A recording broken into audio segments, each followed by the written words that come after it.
בחג המצות יש את עונת האביב עם בריחה מסביב יש גם שבועיים חופש, עונת מעבר שבה יש הרבה שמח, הטבע צומח, צבעוני וגם פורח.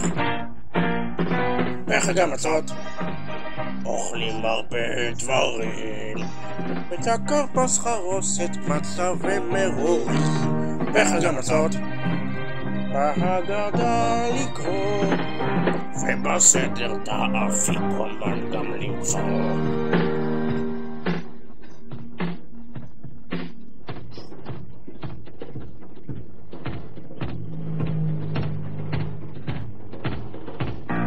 בחג המצות חוגגים את ליל הסדר והכל בסדר, משפחה וחברים שרים את חד גדיה, שותים 4 כוסות יין, בסדר של שעתיים וכרמית ומלכת מצרים.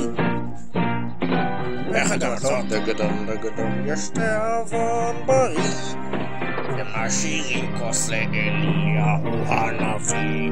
בחג המצות יש את חול המועד, יש ממש חמסין וגם הגשם יורד.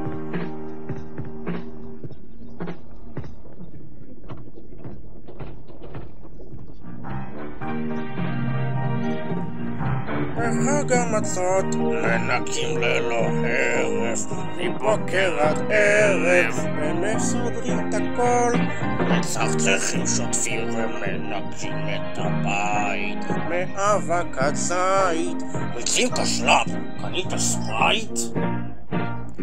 בחג המצות חג פנומנלי, מה קורה אם שערת אז הוא מתארח אצלי.